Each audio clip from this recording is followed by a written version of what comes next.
He grabbed my wrist before I could walk past him, not hard, not rough, just enough that I stopped moving. The locker room was empty except for the two of us, the fluorescent lights buzzing over rows of dented blue lockers, the smell of chlorine still clinging to both our skin. "Say it again," he said. "What you just said to Marcus." I hadn't said anything important. I told Marcus I was quitting the relay squad. That was it, nothing about him. Nothing about us, because there was no us, not officially, not in any way either of us would admit out loud. But Jonah Cole was looking at me like I'd just told the whole team his biggest secret. I said, "I'm dropping the relay," I said. "That's all." His jaw tightened. He let go of my wrist like it had suddenly burned him, stepped back and ran a hand through his wet hair. "Don't," he said quietly. "What?" He didn't answer. He grabbed his duffel bag off the bench and walked out without looking at me again. I stood there for a long moment, my heart doing something complicated in my chest, and I told myself it was nothing.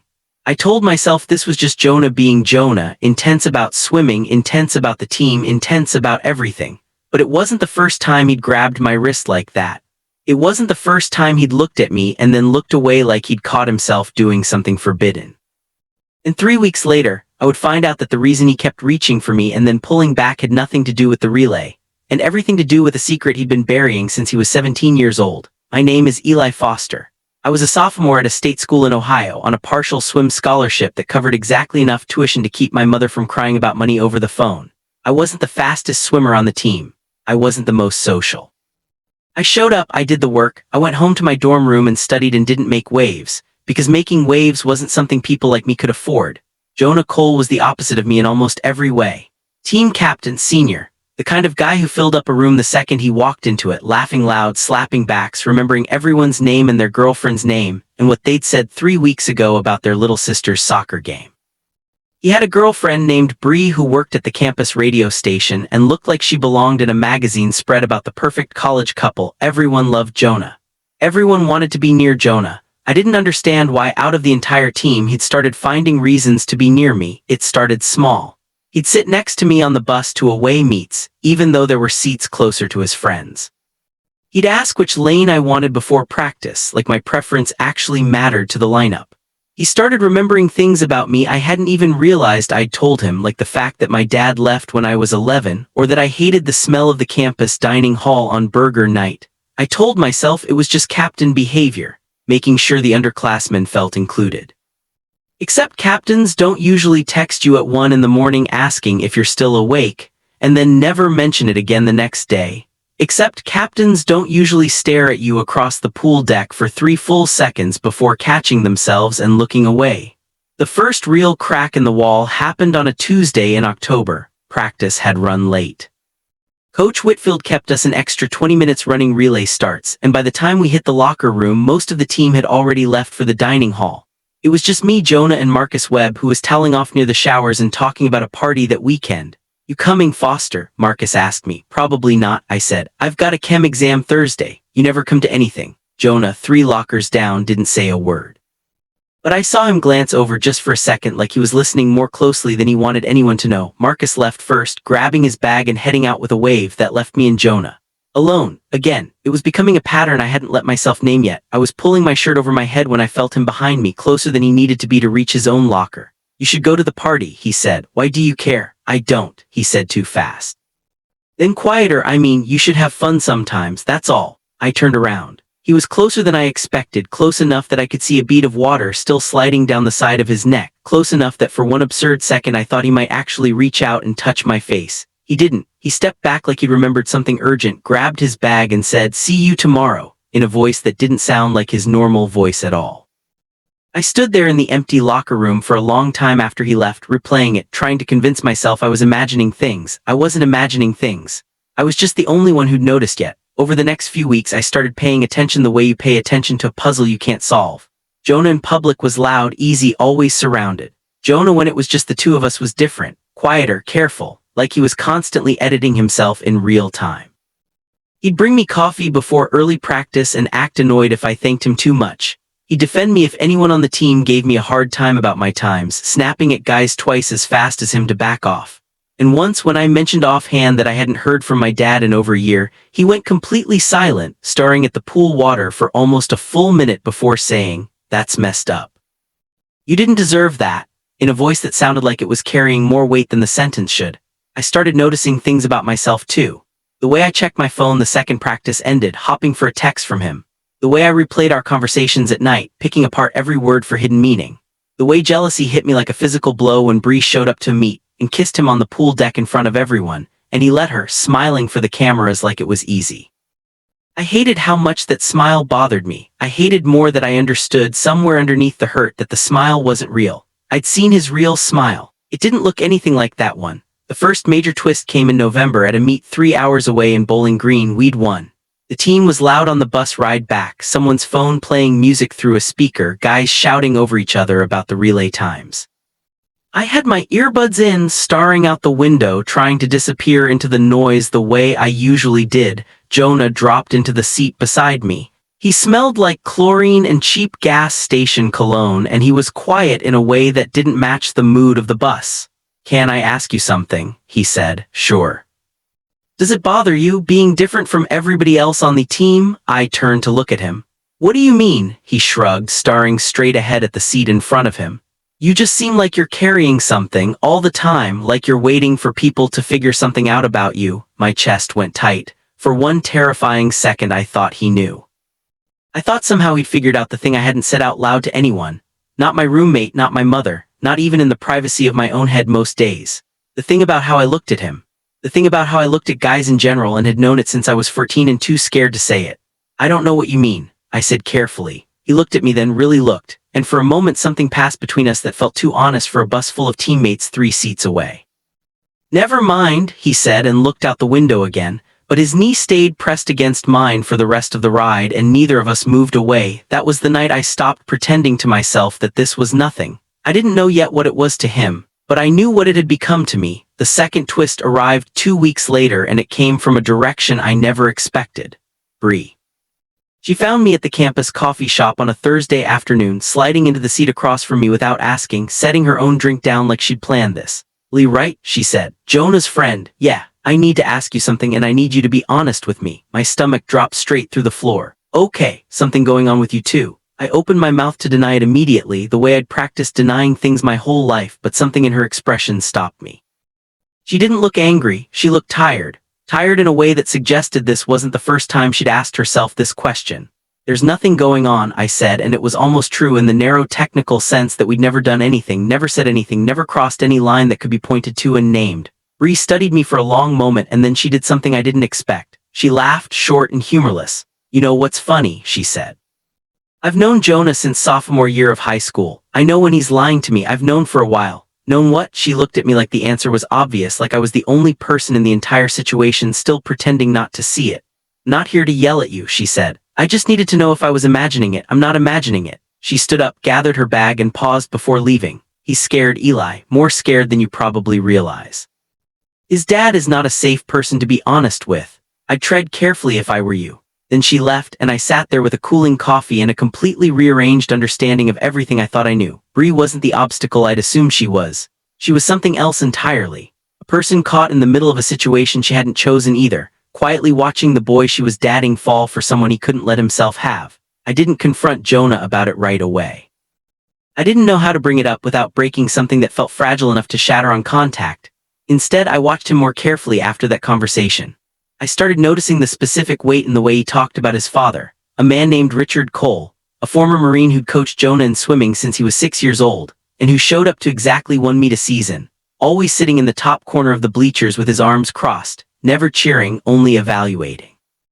I noticed how Jonah's shoulders changed when his father's name came up, how his jokes got sharper, more deflective whenever anyone asked about home. The pieces were there. I just didn't have the full picture yet. The picture came together on a Friday night in December, 3 days before winter break, in a way none of us saw coming. There was a small gathering at Marcus's off-campus apartment, low-key, just swim team and a few friends. I almost didn't go. I went because Jonah asked me to, in a text that said simply, "You should come tonight, I want you there." No explanation. No emojis softening it into something deniable. Just a plain sentence that felt like it cost him something to send. I went. The apartment was crowded, the music loud enough that conversation happened close to people's ears. I found a spot near the kitchen and nursed a single beer for most of the night, watching Jonah work the room the way he always did. Easy laughter, easy hands on shoulders, easy everything. Except every so often his eyes would find mine across the room, and hold for a beat too long before he made himself look away. Around midnight, most of the crowd had thinned out. I went to find the bathroom and ended up instead on the apartment's small back balcony, needing air, needing space from the noise. Jonah followed me out 2 minutes later. "Hey," he said, closing the sliding door behind him.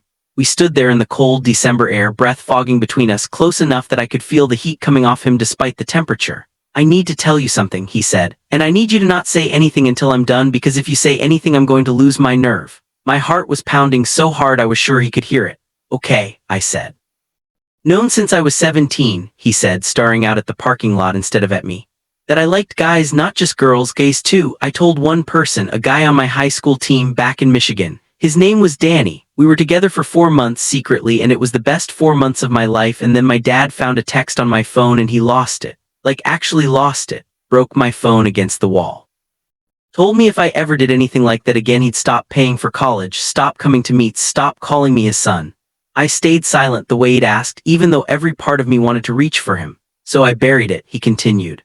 "I dated Bree because she's amazing and safe and nobody asks questions when you're dating someone like Bree. And I told myself I was done with that part of me. I told myself I could just turn it off." He finally looked at me.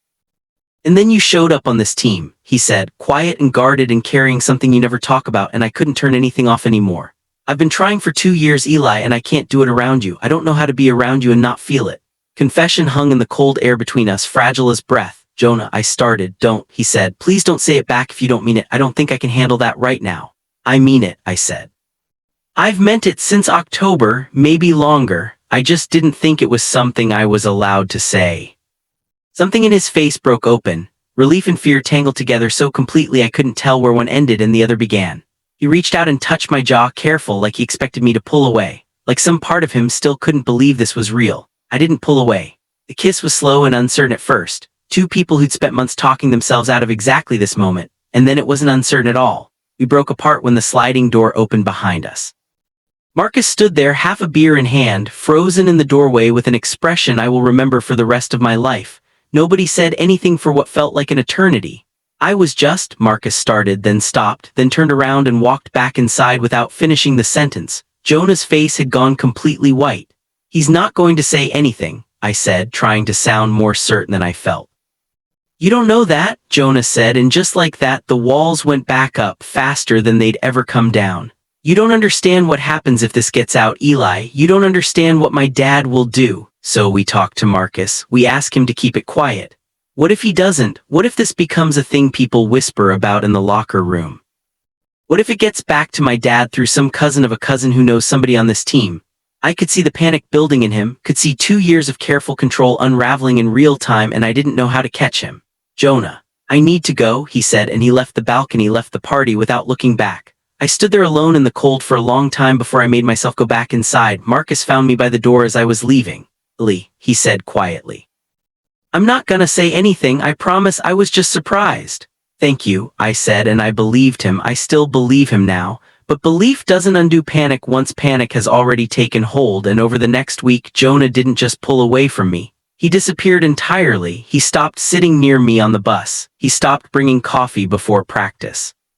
He started arriving late and leaving early, avoiding the locker room whenever I was in it, engineering every interaction to keep at least 3 teammates between us at all times. I told myself he needed space. I told myself this was fear, not rejection, and those were different things, even if they felt identical from where I was standing. Then came the practice in mid-December, the one that broke something between us in front of the entire team. Coach Whitfield had paired us for a drill, lane partners for sprint sets, something completely ordinary that had happened 100 times before. But Jonah refused. "Can you put me with someone else?" he said to Coach, loud enough that half the team heard it. Coach Whitfield frowned. "Any particular reason, Cole?" "No reason, I just want a different partner." It wasn't the words that hurt. It was the way he wouldn't look at me while he said them, the way he made a point of not looking at me, so obviously that even guys who had no idea what had happened on that balcony could tell something was wrong. I finished practice in a fog, changed in record time, and left the pool deck before anyone could ask me anything. That night was, without question, the lowest point of the entire fall semester for me. I sat in my dorm room with the lights off, staring at a ceiling I'd stared at 100 times before, and I let myself believe fully and completely that this was over before it had really started. That I'd been foolish to say it back on that balcony, that some people were simply never going to choose the truth over the fear, and Jonah Cole was one of them, and I was going to have to live with having loved someone who couldn't love me back out loud. I texted my mom that night, something vague about a hard week, and she called immediately the way she always did, and I let her talk about nothing in particular for 20 minutes because I needed the sound of someone who loved me unconditionally, even if she didn't fully understand why I needed it that night. I decided, somewhere in the dark hours after that call, that I was going to ask to be moved to a different training group for the spring semester. Fewer shared practices. Fewer chances to be in the same room as someone who'd made it clear without saying it directly that I was a risk he wasn't willing to take. I submitted the request to Coach Whitfield the next morning. I didn't expect Jonah to find out within the hour, but swim team gossip moves fast, and by that afternoon he was waiting outside my dorm building when I got back from class, sitting on the front steps in the cold without a jacket, like he'd been there long enough to stop noticing the temperature. "Transferring training groups," he said, not a question. "Yeah, because of me. Because I can't keep doing whatever this is," I said, "the pulling me close and pushing me away. I get that you're scared, Jonah, I do, but I can't be the person you practice being brave on and then abandon every time it gets hard." He flinched like I'd hit him. "Can we talk?" he said, "somewhere that isn't outside in December." He ended up at an all-night diner 3 blocks from campus, the kind of place with cracked vinyl booths and a bell over the door that rang every time someone came in. We sat across from each other, coffee going cold between us, and for a long time neither of us said anything. "My dad called me yesterday," Jonah finally said. "Some guy from our hometown, a friend of his from church, apparently knows somebody who knows Marcus's older brother. Small world stuff. He said he'd heard a rumor about me." He didn't say what kind of rumor. He didn't have to. My stomach turned cold. "What did you tell him?" "I told him it wasn't true," Jonah said. "I lied to my own father's face over the phone because I was terrified of what would happen if I didn't." "Jonah. Then I hung up," he continued, "and I sat in my car in the parking lot of the rec center for 45 minutes and I thought about Danny. About how scared I was in high school, how small that made me feel, lying about who I was to protect someone else's comfort. And I realized I was doing it again. Except this time it wasn't just protecting my dad's comfort, it was hurting you. It was hurting the one good thing that's happened to me in 2 years because I was so scared of losing something fake that I almost lost something real." He reached across the table, careful, testing, and I let him take my hand. "I'm not asking you to be perfect," I said. "I'm not asking you to come out to the whole world tomorrow. I just need to know I'm not something you're going to keep denying every time it's convenient." "Not," he said. "I promise you're not. I was wrong to treat you like you were disposable. You're the least disposable thing in my entire life, and I've been too scared to say that until right now." We sat in that diner until almost 2 in the morning, talking through everything: the fear about his father, the guilt about Bree, who it turned out had already quietly ended things with him 2 weeks earlier, telling him gently that she'd rather he be honest and alone for a while than dishonest and with her. "She knew this whole time," I said. "She's a better person than I gave her credit for," Jonah admitted. Winter break came and went. We texted every day, careful, tentative, rebuilding something that had cracked but hadn't broken. When spring semester started, Jonah didn't make some grand public announcement. That's not how real life works, and it's not how this story ends either, not with a dramatic speech in front of the whole team. Instead, it happened in small pieces. He started sitting next to me on the bus again, and this time he didn't pretend it was random. He started walking me to my afternoon classes when our schedules aligned, not hiding it, not explaining it, just doing it in plain daylight where anyone could see. At a team dinner in February, when someone asked if he was seeing anyone, he said simply, "Yeah, actually. Him," and nodded toward me across the table, his voice only shaking slightly on the word. The table went quiet for exactly 2 seconds. Then Marcus, of all people, said, "About time, honestly," and the conversation moved on like it was nothing, because to most of them it genuinely was nothing, just information about a teammate they liked, filed away without much fuss. His father was harder. That conversation took another 2 months, a phone call I wasn't part of but that Jonah told me about afterward, sitting on the edge of my dorm bed with his head in his hands. His father didn't disown him. He also didn't fully accept it, not right away, offering instead a cold, clipped acknowledgement and an early hang-up that left Jonah quietly gutted for days. But he kept paying for school. He kept showing up to meets, sitting in that same top corner of the bleachers, arms crossed, saying less than before, but saying it at least without cruelty. It wasn't a perfect ending. Real endings rarely are. But in April, at the conference championship meet, after Jonah anchored the final relay and the team took first place, he found me in the crowd, still dripping from the pool, and instead of the usual quick handshake or shoulder clap he gave his teammates, he pulled me into a hug in front of the entire stands, coaches, parents, rival teams, everyone, and held on a beat longer than a friend would. Nobody gasped. Nobody whispered. The world, it turned out, had been ready to let us exist long before either of us had been ready to let it. Later that night, walking back to the dorms under a sky finally clear of winter clouds, Jonah laced his fingers through mine on a public sidewalk, no hesitation, no glancing over his shoulder first. You know, he said, 3 weeks after I first grabbed your wrist in that locker room, I told myself I was going to stop doing things like that. I told myself I was going to be smarter about it.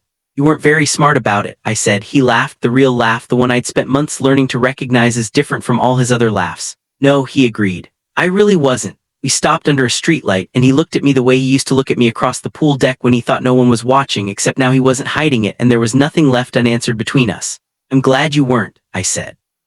He kissed me right there on the sidewalk in the middle of campus, in the kind of ordinary American college night that neither of us would have believed possible 6 months earlier.